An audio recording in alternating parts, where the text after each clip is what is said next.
Yes, indeed. What an exciting win on Monday Night Football. Ladies and gentlemen, welcome to Believers Talk. My name is Joe, and welcome to this Victory Tuesday edition of Believers Talk. It feels good to say that for the first time since 2004, and for the first real Monday Night Victory win since 1998. It's been a long time since the Bills have had the success, and I'm very happy to say that we're having that success again. And we're getting the recognition that we deserve. That's right, ladies and gentlemen. Welcome to Billievers Talk. My name is Joe. Hey, Anthony, how you doing, Mr. Roller Coaster? Man, sometimes watching the Bills can be a roller coaster ride.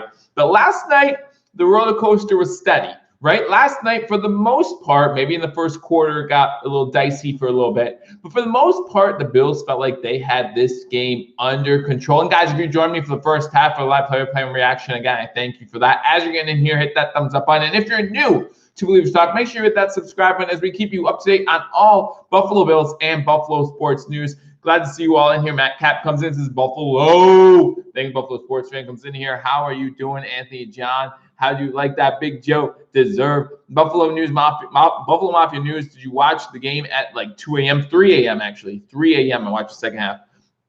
Robert Jean says, go Bills. Yeah, that score was closer than it actually was. It was. And we'll talk about that a little bit. I know they talked about that yesterday on Hashtag Sports for their post-game as well. If you haven't checked out Hashtag Sports post-game, make sure you check them out. A lot of great post-game coverage by Cover One, by Matt Perino, by Buffalo Fanatics, by Hashtag Sports, by Cold Front Report, by all of them. They all do a fantastic job. So if you are looking for Buffalo Bills content, you're definitely not short of it. So make sure you check them all out. And hey, hang out with me right here. Always appreciate that as well. Robert Jean says Steelers next. Next man up. Any news at all on injuries? Big win, says Michael. We will talk about some of these injuries that seem to plague the Buffalo Bills. Moss went out, and we weren't sure if he wasn't seeing playing time because he did fumble that football in the first quarter, or because of the injury. He was slow getting up after he fumbled the ball. So which was it? Was he injured, or did they not play him to kind of as like a penalty for fumbling that football? And I think it might have been a little bit of both. Singletary obviously got hurt in the first quarter. We saw him back in the game. He had a decent game for the Buffalo Bills, over 80 all-purpose yards if you include both rushing and receiving. And listen, that's enough to get the job done, in my opinion. If our running backs combined can get like 140, 160 combined yards, 80 all-purpose yards altogether for both of them, I think that works out. I think that means that this Buffalo Bills team can win in a multitude of ways. And we saw that yesterday. Josh Allen was on fire. Josh Allen did a great job, completed 80% of his passes and completed over 350 yards and 4 touchdowns. An amazing day for Josh Allen, and he did play at an elite level. Now, I repeat, am not saying that Josh Allen is at that elite level overall, but man, he played like an elite quarterback yesterday. 32 of 40 for 375 and 4 touchdowns. What an amazing day for Josh Allen. Again, guys, we're going to talk about some of the positives. There were some negatives that happened yesterday that we do want to point out. Some of the injuries were a little concerned, but most of them minor, right? We did see John Feliciano go out. He came back for a series or two, and then he did not end the game. So is he all right? Because we know what this offensive line looks like without John Feliciano. We had to suffer through that in the beginning of the season. No Cody Ford there either. We did see Brian Winters come in, and he did a serviceable job. Listen, Josh Allen was only sacked 1 time yesterday. Was a pretty impressive job by our offensive line as well. And Josh Allen showed you what he can do when he has that kind of time. Again, 32 of 40. It's funny. Where are all the people who are talking about how Josh Allen's an inaccurate quarterback? Where are they at now? I want to talk to him. I want to have a conversation with them. What do you mean inaccurate? 80% seems pretty accurate. Now, we want him to be consistently there, right? That's what we want to see out of him consistently. You're talking about 4 games now this season, over 325, 350 yards. He's doing a pretty dang good job. Now, I am debating in my head, and you guys let me know what you think in the comment section. Does Josh Allen need to win in the playoffs for us to re-sign him this offseason? Does Josh Allen need to win a playoff game for us to re-sign him in this offseason, or has he shown you enough to re-sign him at this point? I'm debating that in my head. They are gone forever, says Anthony John here from Utah. Garrett, good to see you. Hopefully it's not too cold in Utah. It's like 30-something degrees here, so it's probably pretty cold there. But again, guys, thank you so much for joining me. So let's talk about, we're going to start with some of the negatives from this game, okay? And listen, we know that that would be stupid to get rid of him, says Mr. Roller Coaster. We know that there were plenty of positives to talk about in this game, and we'll definitely talk about those. Of course we will. But we also want to keep an eye on the negatives. There were some negatives in this game that we want to keep an eye on. And I think first and foremost, you have to talk about Zach Moss's fumble and the injuries, right? They piled up some injuries. Again, most of them seemed to be just fine, right? You had Cole Beasley go out in the first quarter, get his head checked after he took a vicious hit in the first quarter. He came back in and played. Devin Singletary stayed down on the ground on the first drive of the game. He came back in and played. Like I said, John Feliciano, he got hurt. Can we hear the injury report, says Robert Jean. That's what we're going over, Robert. That's what we're going over. John Feliciano, he got hurt in this game. He came back for a little bit, but did not finish the game. So it's going to be interesting to see who's at practice tomorrow, right? Who's practicing, who's full, who's limited, and who's not practicing tomorrow. Josh Allen's ankle and knee seem fine, didn't it? Josh Allen seemed 100%. Garrett says it's 39. Too cold. But yeah, Josh Allen's knee did not seem to be a problem yesterday. He ran when he needed to convert on 1 4th and 1. Did not convert on another 4th and 1 or 3rd and 1 opportunity. We did convert on 4th down. Then went 2 for 3 on 4th down. So I'm out taking some chances. McDermott did that yesterday. Brian Dable called a pretty good game as well. You have to give him credit. So I think overall it was just a great day. You had 4 wide receivers getting, or 4 touchdowns by 4 different wide receivers. Talk about Knox getting a touchdown. Talk about Beasley getting in the end zone. Gabe Davis getting in the end zone. I mean, they did a great job. And you didn't see Stephon Diggs get in the end zone, but Stephon Diggs still with 10 catches on the day. A pretty good day for Stephon Diggs. Cole Beasley had a career-type day. 130 yards is a new career high for him. McKenzie had a touchdown as well. He was wide open on that one play. And it was just really good to see Josh Allen being able to deliver the ball in different locations. You know, you talk about the running backs getting involved in the passing game. I think Singletary had 4 or 5 catches in this one. He had 3 catches for 22 yards. So overall, a good job by anybody. Apparently, the 49ers pass defense wasn't a problem. If he plays well in the postseason and tops one good team for the rest of the season due to his play, we will resign him.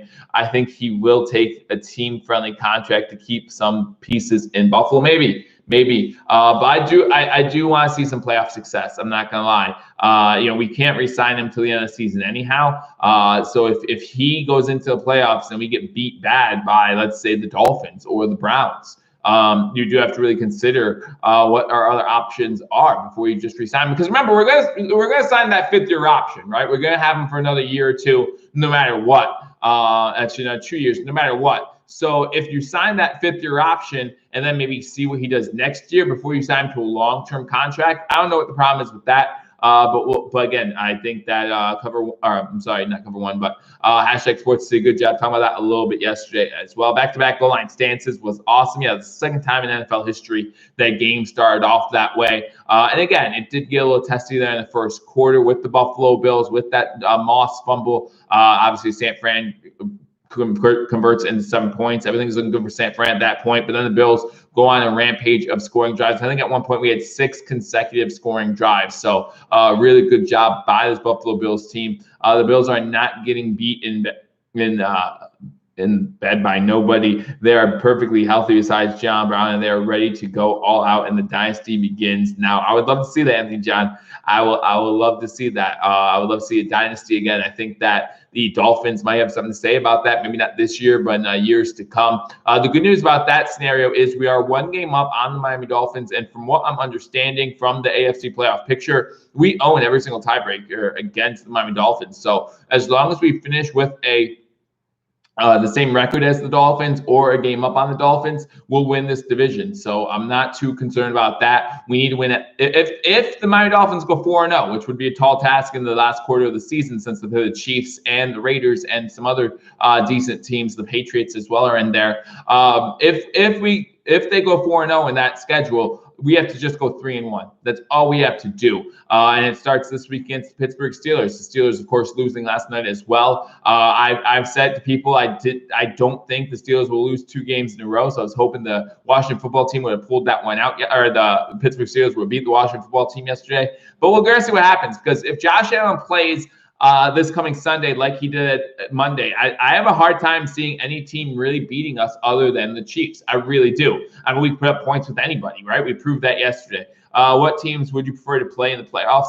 I look at all the teams in the wild card right now, right? You're talking the Browns, you're talking the Dolphins, and I think you're talking the Colts right now, right? I think those are the 3 teams, maybe the Titans. I don't know. One of those 3 teams. I'm not scared of any of them, to be honest with you. I'm not scared of any of those teams. Whether it is the Titans or the Colts, because they'll make flip-flop because of the AFC South, I'm not worried about. I don't see Cleveland catching Pittsburgh, so Cleveland will be a wild card team. And Miami still will probably be a wild card team that could catch us, but I don't see that happening. Now, you do have Baltimore playing tonight on the outside looking in, so they could be a concern, but I'm not concerned about them at all. There's not a single team that's in wild card contention that I'm worried about playing at all. I think that we would match up very well against every single one of them. The only teams I'm really concerned about playing when it comes to playoffs that would kind of be scared, especially with yesterday's performance, would be the Kansas City Chiefs. That's the only team. I think this would be a great time for the Buffalo Bills to make it to the AFC Championship game, play against Patrick Mahomes and the Chiefs, and go toe-to-toe and see what happens. Yes, I know we played the Chiefs earlier in the season. Yes, I know we played the Titans earlier in the season, but first of all, that was weeks and weeks ago. Second of all, you have to think about the conditions for those games. And what I mean by that is everything going on with the schedules at that time being adjusted for the pandemic. I think that we can go toe-to-toe with any of the teams currently in the AFC. Anthony John says, so psyched. Absolutely. Finn's our college in comparison to us yesterday showed us actually growing. And it did. It absolutely did. And if we can get that type of consistency, maybe not 80%, maybe not 80%, but if we can consistently get over 70% completion percentage from Josh Allen, and he's on target. Listen, there was one pass in the first half that was thrown right over the head of a linebacker. And, man, the linebacker jumped up, and he almost got it. He almost got it. But you saw Josh Allen throw the ball with 100% confidence because he knew he was on point, and no one was going to stop him from being on point. Josh was hurt during the game. I did not really see Josh Allen get hurt during this game. I might have missed it in the fourth quarter since, again, I didn't get to watch the whole game. But I didn't see Josh really go down and get hurt in this game. At least nothing's been said about Josh Allen being hurt. Ed Oliver is so good, and nobody knows it. He's a 10-sack tackle if possible. It's funny because if in position. It's funny because before this game, everyone was talking about is Ed Oliver playing this season, right? Because no one heard his name. Listen, Tremaine Edmonds had a marvelous game, okay? You look about Tremaine Edmonds in the first half was everywhere. And listen, Matt Milano's back. That might have something to do with it. Matt Milano almost gets a sack in this game. Matt Milano, I believe he had a tackle for a loss in this game, so his presence was definitely felt in this one. So glad that he is back. Just imagine we have Ryan Kerrigan. During the Tennessee game, he was hurt. Yeah, okay. Yeah, I know what you're saying now because remember, because of the Raiders game, right? The Raiders game, he fell on his shoulder.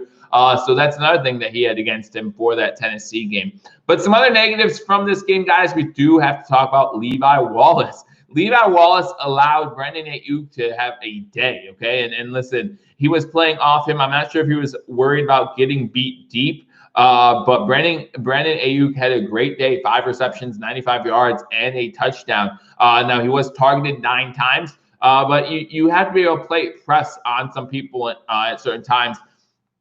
You got to see the photos of the game on the Bills app, says Anthony John. I'll be sure to check that out. But look at Levi Wallace. He's playing back every single play. He's giving Brandon Ayuk a 3, 5, 10 yards on the line of scrimmage. And it's okay to start off a game doing that. And listen, you have to wonder what the defensive play called for at the same time.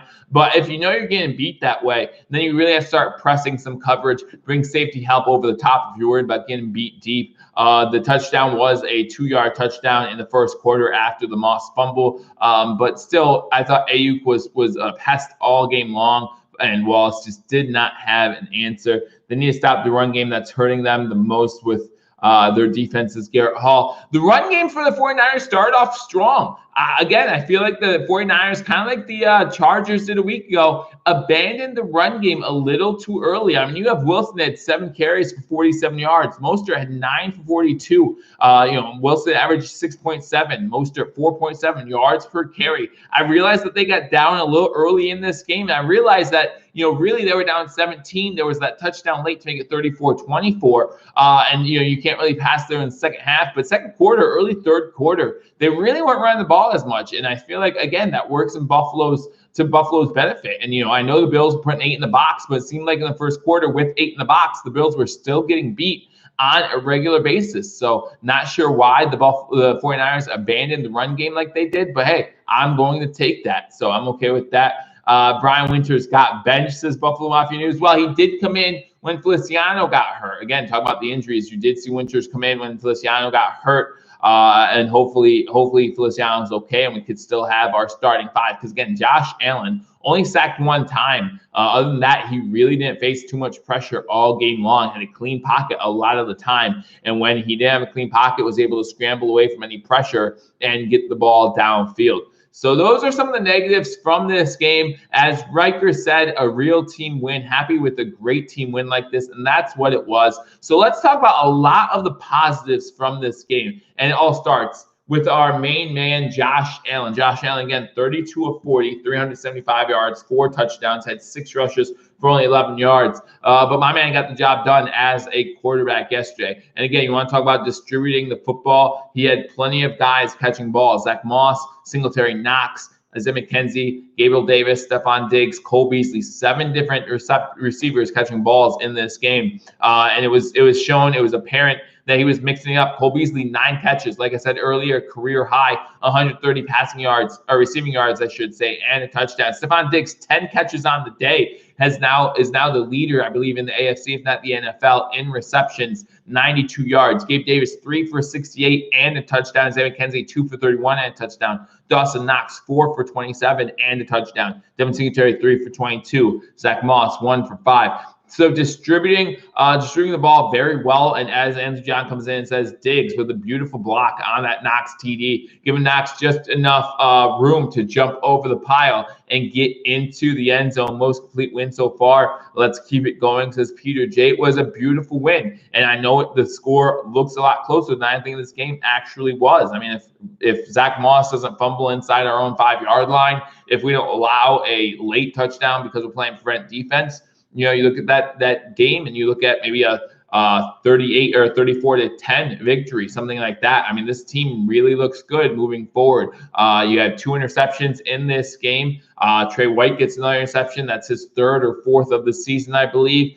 So glad to see that he gets more interceptions. You had Micah Hyde with an interception as well. Thought Micah Hyde was going to return it to the house. Unable to do so, but still did a great job returning that football. Bills need to come away with 7 in that situation. If you want to talk about some negatives here, let's look at that Micah Hyde play. Micah Hyde returns that interception inside the 10-yard line. The Buffalo Bills need to score a touchdown on that drive because remember, that game's still close at that point, right? The game is still close. The game is by no means over. The Buffalo Bills make it a 17-point game instead of a 21-point game. Could have been a factor, and it could still be a factor against future opponents like the Chiefs, like the Steelers, like some of these other teams, if the Bills want to continue to make that playoff push. There's 4 games left. Yeah, we're through with 3/4 of the season. This Sunday night, we have the Pittsburgh Steelers. Join me live right here on Billievers Talk as I give you live play-by-play reaction coverage to the game between the Buffalo Bills and the Pittsburgh Steelers. The following Saturday is our game against the Denver Broncos. So, again, I'll be here for that one. And then we have a Monday Night Football game against the Patriots. I'll try to be here for the first half like I was yesterday for that game. And then, of course, the final week of the season, a Sunday game. We're not sure the time yet. Could be prime time if the game has more meaning than what some of the other games on the schedule. But I will be live right here giving you that game as well as the Buffalo Bills look to win the first AFC East crown since 1995.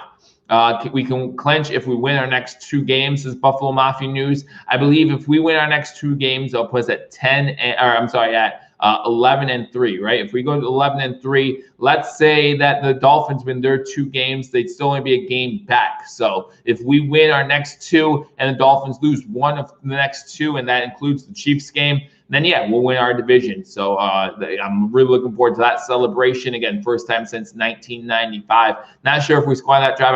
I'm thinking of Allen missed Kumarov in the back of the end zone. Crazy to think we can still improve after we balled out. Yeah, we scored a field goal on that drive where Hyde had the interception, and that's why we need to convert those into 7 against better teams, especially if our offense isn't clicking like it was yesterday. But it was good to see the offense clicking. I thought the defense played pretty well, especially considering after that first drive they let the 49ers go 97 yards. That goal line stance was huge for the Buffalo Bills. Again, I talk about the 2 interceptions. Great job. I don't believe, I'm a little upset about this, and you guys can tell me if you agree or not. They charged the fumble, the Zach Moss fumble, to Josh Allen. And I feel like that has to be on Zach Moss. I feel like Zach Moss, when he was getting ready to receive it, he closed his hands too early, knocked the ball out. I feel like that was on Zach Moss. That was not on Josh Allen, but according to the stat sheet, it's on Josh Allen. So that's not what I want to do. Does Kumaro have a place on our team next year? Played really well on special teams, I'll tell you that much. He did a good job on special teams. I did see him out there for a few of the offensive plays. Obviously did not make much of an appearance there. Definitely has room on the practice squad, if nothing else, because he's done a good job. And like I said, we've seen nothing out of Duke Williams. So if we need to add that receiver, division champs for first time in 25 years, that sounds so sweet. Says Matt, count my chickens. Giants best in NFC. Defense is scary. It's hard to say you're 5-7 and you're the best in a conference, let alone a division, but they are the best in their division right now. We have to take care of business this week against the Steelers. Again, I don't know if the Steelers are going to lose 2 games in a row. That's the scary part. But I had the 49ers winning the game yesterday. Right before the game, I said the 49ers were going to win it 31-30. Now I know my Wednesday predictions, I said the Bills. So I went back and forth, obviously, but I don't know about next week. Whoever wins KC versus Miami is good for us, to be honest. I don't know how KC's good. I don't know how KC losing is good. I don't think KC is going to lose another 2 games. Remember, KC has the tiebreak against us. We need KC to beat Miami. We don't need it, but KC beating Miami is much better for us than Miami beating Kansas City. Buffalo's going to crush the Steelers. Then they're going to crush Denver on Saturday, and then they're going to demolish the Patriots at home on Monday Night Football. I think, John, I hope you're right. I would love to see that. Some other positives from this game. Again, our defense, I thought, played pretty well. You talk about the 2 turnovers. They did a good job there. I thought Matt Milano, coming back from injury after missing 3 games, I thought he looked good enough. Not saying he looked great by any means, but he looked good enough, and he's going to see more playing time as the season moves on. Look forward to getting John Brown back as well. Hopefully that will do well. AJ Klein still looked like he was in the right place at the right time. Didn't have double-digit tackles or anything like that, but he didn't need to in this game. Tyler Bass, again, you can't say enough about Tyler Bass, as automatic as he's been the past 3 or 4 weeks. I think that everyone who has hated on him at the beginning of the season, they're no longer saying much of anything. Everyone asks, do you think Dane Jackson gets signed up to the roster before the end of the season? I think Dane Jackson's had a great year when he's had a chance to prove himself. If he doesn't get signed before the end of the season, I think that he gets a contract going into next season. I think the Bills definitely got a steal in the 7th round with Dane Jackson, and I look forward to seeing what the kid can do, because he's shown signs that he can be a spark plug for this team. So I'm really looking forward to that. If we somehow clinch the Broncos game, do we rest Monday Night Football against the Patriots? No, we're still looking to clinch. There's still an off chance that we get a 2 seed, maybe even a 1 seed. But we definitely want a 3 seed over a 4 seed, I believe. You want to play the lower seed, whoever that might be, in my opinion. You want to try to win those games. You don't want to rest week 16. If you want to rest week 17, that's fine. But last thing you want to do is go into the playoffs with your offense having 2 consecutive weeks of rest. I would rather us just rest the 1 week, if any at all. And Peter J agrees with me as well. Milano and Klein, Edmonds, and Epineza are an L for Anthony John. Again, I feel like they didn't do great in this game, but at the same time, Milano just come back from injury. I thought he did just fine. He didn't do good. He didn't do bad. He did just fine. Hopefully we get to see more from him. I think Milano being back on the field really made Edmonds look a lot better as well. So we do have to take that into consideration. I thought Edmonds looked really good yesterday, especially in the first half. So I have $20 on the Bills Sunday. What do I think? Straight up or against the spread? Because I'm pretty sure the Bills will be getting some points in that game. So we'll see what happens. But again, guys, very happy. Ebenezer got held a lot last night, but generated pressure. It says, but he did generate pressure, and he doesn't get grabbed for that on the stat sheet. But yeah, we saw him in the backfield. There's a reason why Trent Murphy is inactive for back-to-back weeks and probably will be inactive the rest of the season as long as AJ Ebenezer continues to up his game week after week. So again, guys, that's it for me as far as post-game coverage. Again, some of the bads in this game, Levi Wallace, you clean up your act a little bit. Brandon Ayuk kind of took you to school yesterday. Some of the injuries, again, most of them, the players came back in the game yesterday, so nothing serious. But you look at Cole Beasley, you look at Devin Singletary, you look at Zach Moss, you look at why am I not coming up with his name? The offensive lineman who I said like 20 times already. I don't understand why his name's, I'm drawing a blank here, but anyway, you know who I'm talking about. So yeah, a few injuries that we have to work out. But other than that, I think we looked pretty good yesterday, feeling pretty confident, says Riker Denny. I agree with you. About your bet. Yeah, maybe. Do they practice tomorrow? They should be practicing tomorrow. Yes, especially you're talking about a short week, right? We played Monday Night Football, coming back, playing on Sunday night. Coming back to Buffalo, though. So I'm looking forward to that. Mongo. That's what I'm talking about. Yeah, thank you, Buffalo Mafia News. Again, as long as Josh is on the offense, we will roll. As long as Josh looks as good as he did yesterday, definitely a positive from this game. 80% completion percentage against a defense that was top 10 in the NFL. Definitely, again, distributing the ball well to his receivers. We didn't seem to miss John Brown all too much yesterday, so that was good to see. This offense normally sputters when John Brown's not on the field. That did not happen yesterday. Again, there were 6 drives, I believe, where we scored, like 6 consecutive drives. But Jorge did not have a punt till the fourth quarter, and it was a 68-yard boomer, so good for him. So a lot of don't give up on Moss just yet. I'm not. He only had 1 fumble so far in his NFL career. I'm not giving up on him at all. If you get Devin Singletary at 4 last season, and we still don't give up on him, and we shouldn't. I think this backfield still has the power and potential to be one of the best in the league, especially come playoff time. So I'm really looking forward to that. But again, a lot of positives to take away from a win. Bills stay 1 game up on the Miami Dolphins, move to 9-3 on the season with the loss of San Francisco 49ers, fall to 5-7. Not completely diminishing their playoff chances, but it's going to take a lot more for them to make the playoffs. But thank you guys so much for joining me on this edition of Believers Talk. Plenty of post-game coverage out there. Like I said, plenty of great Buffalo YouTube content creators. Make sure you check them out as well. But I thank you for joining me right here on Believers Talk, and I look forward to seeing you. I'll probably do some videos tomorrow talking about AFC playoff picture, talking about the games for week 14. A lot going on heading into next week. I look forward to doing it with you guys. What's the weather like Sunday night? Is there going to be snow? I don't know. We'll have to wait and see. I look forward to talking to you all soon. Until I do, go Bills.